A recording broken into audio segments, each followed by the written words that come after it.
नमस्कार विद्यार्थी मित्रांनो, आपल्या संकल्प टॉक या सक्सेसिव्ह फाईलमध्ये आपल्याला आज एक नवीन चेहरा दिसतोय, ते म्हणजेच अंकिता वायसेपा यांचं सिलेक्शन जे असेल पा SBI ज्युनियर असोसिएट हे सिलेक्शन झालेलं आहे. तुम्हाला थंबनेलमध्ये दिसत असेल जीत है तो ऐसी. याचं कारण असं होतं, कारण हे ॲग्रिकॉस आहेत आणि ॲग्रिकॉस असून सुद्धा ते SBI मध्ये एंट्री करतायत. या सगळा जो प्रवास असेल आज त्यांच्याकडून आपण ते जाणून घेणार आहे की नेमकी जनरल बँकिंग करत असताना काय काय अडचणी आहे, ॲग्रिकॉस असताना काय काय अडचणी आहेत, या सगळ्या गोष्टी आपण त्यांच्याकडूनच जाणून घेऊया. पहिलं अंकिता, या कार्यक्रमामध्ये तुमचं खूप खूप अभिनंदन. Thank you sir. आणि याच्यामध्ये सुरुवात आपण जे करतोय पा ती फक्त तुमचं जे इंट्रोडक्शन असेल थोडंफार, की याच्यामध्ये तुम्ही कुठून आलात काय, या सगळ्या गोष्टी फक्त एकदा प्रेक्षकांना सांगा. मी अंकिता हरिश्चंद्र वायसे फ्रॉम शेळगाव, तालुका इंदापूर, डिस्ट्रिक्ट पुणे. माझं ग्रॅज्युएशन BSc ॲग्रिकल्चर मध्ये झालं. ते मी कॉलेज ऑफ ॲग्रिकल्चर फलटण मधून केलेले. अच्छा, फलटण म्हणून फक्त BSc ॲग्रिकल्चर, MSc नाहीये ना? नाही सर. अच्छा, BSc ॲग्रिकल्चर फलटण कॉलेज पा. तर ॲग्रिकल्चर केल्यानंतर तुम्ही ज्यावेळेस बँकिंगला आलात त्यावेळेस तुम्ही, मला आठवते तुम्ही इन्क्वायरी, मला वाटतं तुमची आई पण होते, हो सर. ते सगळेजण होते की क्लास लावण्यासाठी ते इथं आलते. तर त्यावेळेस त्यांनी सांगितलं होतं की सर हुशार खूप जास्त आहे, परंतु यांचं सिलेक्शन पहिल्या वर्षी झालं पाहिजे. हो सर. आणि पहिल्या वर्षी सिलेक्शन गेलं आणि असं एकमेव कॅन्डिडेट आहे की जे AFO ची सुरुवात केली आपल्या बॅच मधली, की त्यांनी AFO ची सुरुवात केली आणि 2 वेळेस इंटरव्ह्यू दिलेला आहे हो तुम्ही. सर. तर ज्यावेळेस तुम्ही ॲग्रिकल्चर AFO करायचा निर्णय घेतला होता त्यावेळेस जनरल बँकिंगचा मनात विचार आलता का? नाही सर, मी जेव्हा इथे आले तेव्हा मी पहिले हेच ठरवलं होतं की जाऊन AFO चीच तयारी करायची. फक्त AFOच हो करायची. सर. जनरल बँकिंग कधी ठरलं?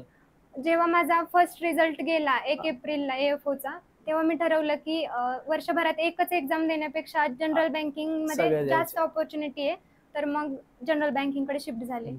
बरं, ज्यावेळेस तुम्ही हे ठरवलं की जनरल बँकिंगला शिफ्ट व्हायचं, त्याच्या अगोदर तर तुम्ही AFO करत होता.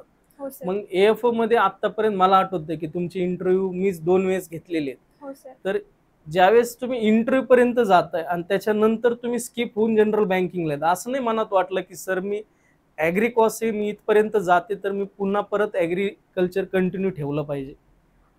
सर मी म्हणजे माझं जेवढी ॲबिलिटी होती तेवढा पहिल्या वर्षी खूप सारा अभ्यास केला होता.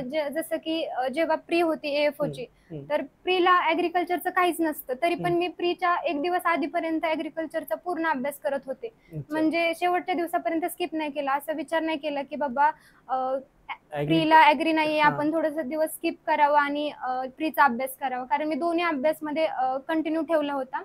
आणि तरी पण एवढं करून पण मला असं वाटलं की फायनल रिझल्ट नाही आला. मग थोडंसं मला निगेटिव्हिटी आली तिथे आणि मी जनरल बँकिंग कडे शिफ्ट झाले. अच्छा, जनरल बँकिंग कडे शिफ्ट झाल्या. आणि त्याच्यानंतर मला असं वाटतंय पहिला इंटरव्ह्यू मला AFO चा किती मार्क वरून गेलता तुमचा? माझं 3 मार्क वरून सिलेक्शन गेलेलं पहिलं. हो सर. आणि दुसरं? दुसरं सिलेक्शन ते पण 3-4 मार्क्स वरूनच गेलेले. अच्छा, त्याच्यानंतर ज्यावेळेस तुम्ही जनरल बँकिंगला शिफ्ट झालात, त्याच्यानंतर तुम्हाला ॲग्रिकल्चर सोडलं होतं का तुम्ही? नाही सर, मी ॲग्रिकल्चर आतापर्यंत स्किप केलेलंच नाहीये. म्हणजे अजून पण सुरू आहे तुमचं? अजून पण माझं ॲग्रिकल्चर सुरू आहे, कारण मला ॲग्रिकल्चर मधून बाकीच्या पण पोस्ट आहेत ना, जसं की FCI वगैरे आता येणार आहे, तर मला ते पण टार्गेट करायचंय, म्हणून मी अजून पण ॲग्रिकल्चर स्किप नाही केलेलं.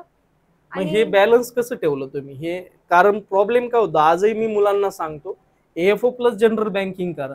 मुलं म्हणतात की आमच्याकडून हे बॅलन्स नाही होत सर, GK असेल तुमचं, त्याच्यानंतर ॲग्रिकल्चर असेल, मग याचा वेळ कसं तुम्ही हे केला? सर मी एक शेड्यूल बनवलं होतं, टार्गेट बेस्ड स्टडी केला, त्याच्यामुळे मला हे दोन्ही पण जमलं. मग ॲग्रीला किती वेळ द्यायचा तुम्ही? ॲग्रीला मी दिवसातले, आता मी सध्या 1-1.5 तास देते, पण आधी मी 2 तास द्यायचे. 2 ते 2.5 तास तयारायचे. अच्छा. आणि GK साठी? GK साठी डेलीचं माझं एक लेक्चर असायचं, डेली एक लेक्चर करायचे आणि PDF स्वतः एक रीड करायचे, असं टार्गेट ठेवलेलं की दररोजचे 10 पेजेस वाचायचे या PDFच्या असं. अच्छा, बरं. मग GA करताना मला जेवढे मी इंटरव्ह्यू घेतलेत आतापर्यंत, त्याच्यामध्ये सगळ्यात मोठा ड्रॉबॅक्स लेडीजचा असतो की GA, म्हणजे GK जमत नाही जास्त आणि त्याच्यात इंटरेस्ट नसतो. तुम्हाला याच्यात इंटरेस्ट कसं काय आला? सर मी जेव्हा लेक्चर करायचे आणि आम्ही डिस्कशन पण करायचो ना, आमचा ग्रुप होता, तर मग डिस्कशन मधून आम्हाला ते आणि डेलीच्या क्विज पण आमच्या सेपरेट आम्ही आमच्या ग्रुप मधले एक ग्रुप केलाय म्हणजे टेलिग्रामला, ग्रुप मधलेच मुलं ऍड आहेत.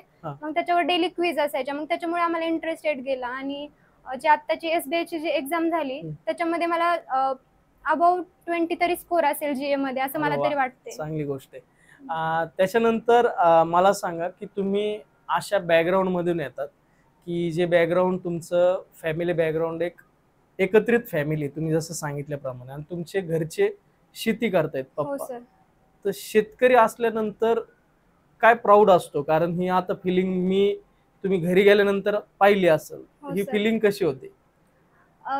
मम्मी पप्पा माझी शेतीच करतात, तर त्यांना म्हणजे मला जॉब लागला हे ऐकून त्यांना खूप आनंद झाला. त्यातली त्यात SBI मध्ये? हो सर, जेव्हा रिझल्ट बघितला तेव्हा मी इथेच होते, पण मी कॉल करून सांगितलं तेव्हा मम्मी तर रडतच होती. आणि हे पण सांगा, ज्यावेळेस तुमचा रिझल्ट गेलता, मला आठवतं अजून, तुम्हाला मी फोन केलता आणि तुम्ही पुण्याला होता. हो सर. तर त्यावेळेसचं वातावरण कसं होतं, रिझल्ट गेल्यावरचं कसं होतं? पहिला रिझल्ट होता AFOचा, तेव्हा म्हणजे सरांना पण वाटत होतं की बाबा माझा रिझल्ट येईल, असं कोणीच नव्हतं की ज्यांना वाटत होतं की जाईल रिझल्ट असं, पण तरी पण गेला रिझल्ट. मग खूप खराब वाटलेलं. त्याच्यानंतर मग घरच्यांची काय रिएक्शन होते? घरचे काय नाही, थोडस ते पण सॅड झाले आणि नंतर म्हणले कर तयारी परत एकदा, होईल सिलेक्शन. म्हणजे या दोन्ही मधला डिफरन्स खूप जास्त आहे की ज्यावेळेस आनंद होतो त्यावेळेस वेगळं असते, आणि त्याच्यानंतर ज्यावेळेस आपले रिझल्ट जाते मग त्याच्यातून तुम्ही कसे सावरलात की नेमकी ज्यावेळेस रिझल्ट गेला तुमचा, कारण रिझल्ट गेल्यानंतर मुलांना खूप टेन्शन येतं, प्रेशर असतो की आपलं सिलेक्शन होत नाही, 2 वर्ष आपण AFO साठी दिलेत आणि त्याच्यातही फायनलला जो माग येतोय, मग हा प्रेशर कसा हँडल केला तुम्ही? सर मी पहिले मला घरच्यांचा पण सपोर्ट होता आणि इथे टीचर्स कडून पण म्हणजे चांगला गायडन्स भेटला की 1 वर्षात नाही झालं तर नेक्स्ट टाइम नक्कीच होईल, तर मग मी ते डोक्यात ठेवलं आणि तसा अभ्यास केला. अच्छा, मग त्याच्यानंतर मला सांगा की ज्यावेळेस तुमचे हे सगळं ऍग्रिकल्चर वरून जनरल बँकिंग या सगळ्या गोष्टी, मग हे दिवसाचं टाइम टेबल कसं असायचं जे मुलांनी करायला पाहिजे, तुमचं टाइम टेबल कसं होतं ते तुम्ही मुलांना सांगा. माझं शेड्यूल सकाळी 7 ते संध्याकाळी 11 पर्यंत होतं, त्यामध्ये दुपारी थोडाफार टाइमपास व्हायचा, म्हणजे सगळ्यांचाच होतो तो, इन्स्टा वगैरे ते मी बघायचे थोडंफार. पण सकाळी 7ला गेलं तर मी सकाळी GAचं एक लेक्चर करायचे, नंतर मॉक मी डेली मॉक द्यायचे, प्रीची एक मॉक आणि मेन्सची एक मॉक, 2 मॉक डेली मी द्यायचे. त्या दोन्ही मॉकचे अनालिसिस करायचे आणि दुपारच्या सेशन मध्ये आमचं डिस्कशन चालायचं, म्हणजे आमच्या ग्रुपचं, का तर दुपारी झोप येते म्हणून दुपारी आम्ही डिस्कशन करायचो. आणि संध्याकाळी मग आपली PDF GAची. अच्छा, मग तुम्ही याच्यामध्ये क्वांट आणि त्यातली त्यात इंग्लिशचा जो पार्ट असेल, हा पार्ट कसा करायचा? इंग्लिश मी मॉक मधूनच केलेले आणि मॉकचं जे अनालिसिस वगैरे आहे ते क्षितिज सरांकडून करून घ्यायचो आम्ही. आणि क्वांटसाठी अमित सरांची काउन्सिलिंग घेतली होती, डाऊट आले तर अमित सर, शरद सरांकडे जायचे. आणि माझा मेन प्रॉब्लेम होता स्पीड नव्हते. स्टार्टिंगला मी सरांना म्हणायचे की मला स्पीडच येत नाहीये, मी कन्सेप्ट क्लिअर आहेत पण स्पीड नाहीये.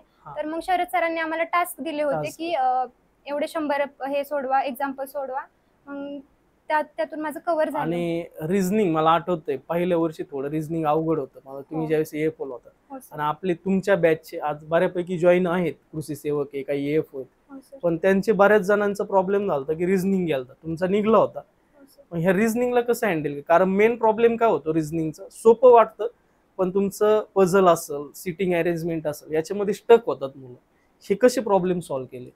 रिझनिंग साठी मी बाकी कोणाला नाही पण अमोल सरांकडूनच शिकलेली आहे, कारण बॅच इथंच केली आणि कन्सेप्ट वगैरे क्लिअर होत्या. मॉकमधूनच मॉकचं अनालिसिस वगैरे केलं, त्याच्यातूनच माझे रिझनिंग क्लिअर झालं. आणि क्रिटिकल रिझनिंग मी सरांकडून PDF घेतल्या होत्या, त्याच्या थ्रू प्रॅक्टिस करून ते क्रिटिकल रिझनिंग कव्हर केलं. मग तुम्ही ज्यावेळेस, आता बऱ्याच जणांना असं म्हणणं असतं, कारण आमच्या वेळेस जे AFO व्हायचे ते स्पीड मॅथ केलं तरी जमायचं, पण तुमच्या वेळेस म्हणजे मागच्या 2-3 वर्षापासून क्रिटिकल रिझनिंग असेल, कमर्शियल मॅथ असेल, ह्यांना तुम्ही कसं का, कारण तुम्ही ऍग्रिकॉस आहे आणि त्यात कमर्शियल मॅथला कन्सेप्च्युअल पार्ट असतो, हे कसं हँडल केला तुम्ही? मी लेक्चर केले कमर्शियलचे, पूर्ण टॉपिक वाईज लेक्चर केले, नंतर मॉक दिल्या आणि मॉक मधून मग जे डाऊट येत आहेत ते सरांना विचारले, त्याच्यातून माझं अरिथमॅटिक पूर्णपणे कव्हर झालं. आणि क्रिटिकल रिझनिंग मी एक्झाम्पल सॉल्व्ह करूनच, मॉक देऊनच ते पण केलेले. ते कमर्शियल मॅथ मधलं जे इंग्लिश असेल ते कसं समजून घ्यायचं तुम्ही, कारण मेन प्रॉब्लेम तोच आहे की मुलांना ते गणितच समजत नाही. इंग्लिश सर आधीपासूनच चांगलं होतं इंग्लिश, अच्छा. त्याच्यामुळे समजत होतं ते. ओके.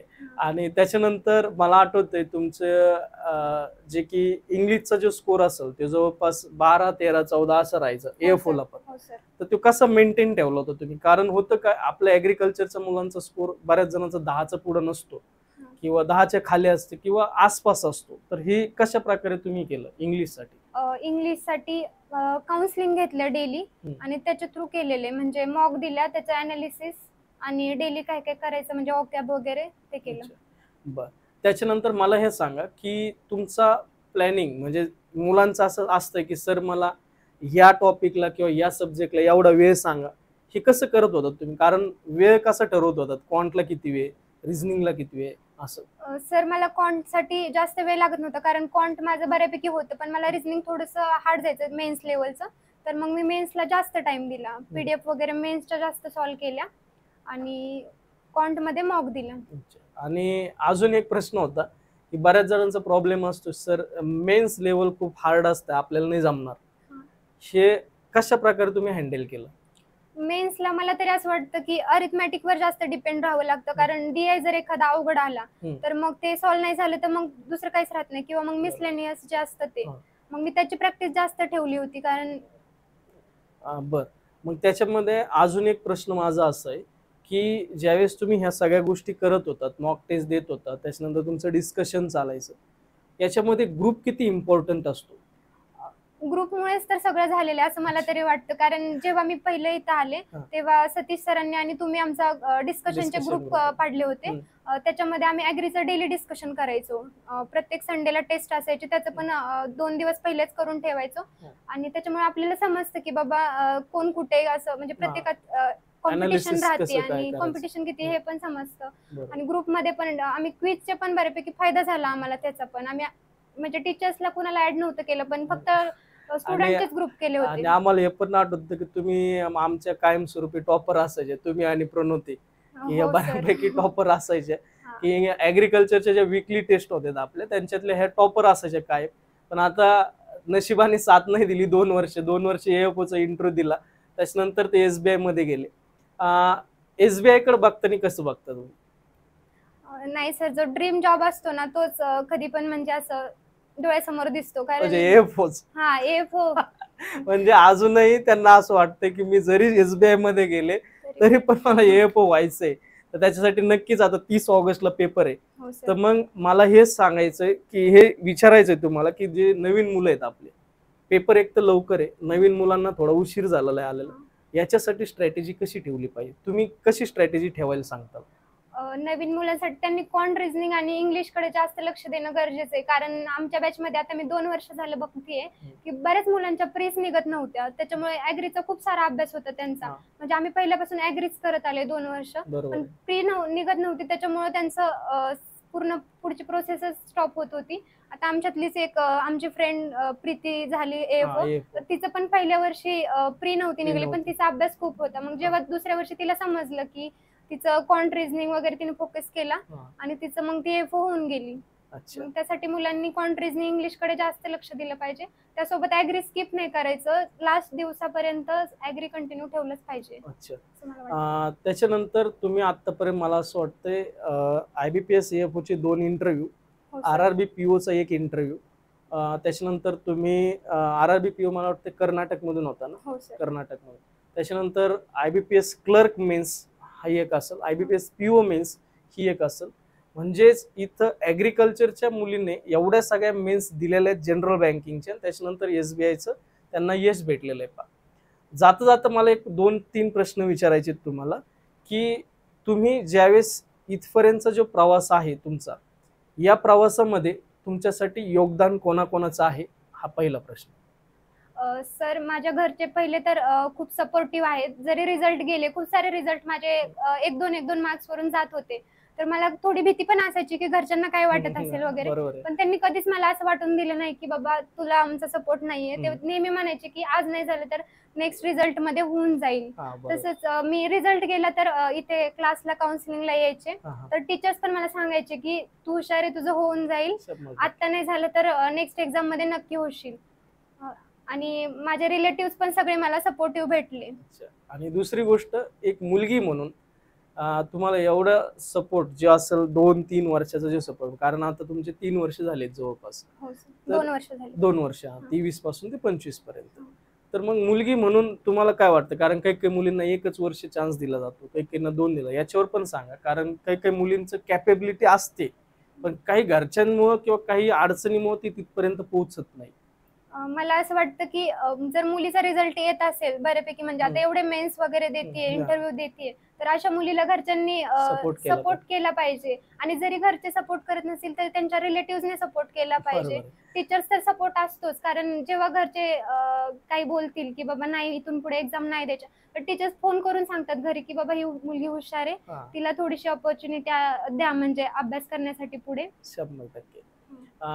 त्याच्यानंतर शेवटचा प्रश्न, SBI वरती स्टॉप होणार की याच्या पुढे अजून काही टार्गेट्स आहेत?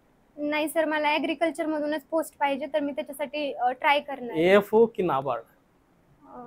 माझं तसं तर मला तिन्ही मधली कुठली पण चालेल, FCI, AFO आणि नाबार्ड. अच्छा, ओके. तर इथं आल्याबद्दल तुमचे खूप खूप धन्यवाद. आणि तुमच्या जे काही इथून पुढचा जो प्रवास असेल, या प्रवासासाठी म्हणजे तुमचा जो अभ्यास तुम्ही जे ड्रीम पोस्टसाठी ठरवलेला असेल, ते AFO साठी पण नाबार्ड साठी पण आमच्या टीम संकल्पतर्फे आमच्याकडून तुमच्याकडे खूप खूप हे आभार तुमचे आणि तुमच्यासाठी शुभेच्छा. धन्यवाद. थँक्यू. Thank you sir.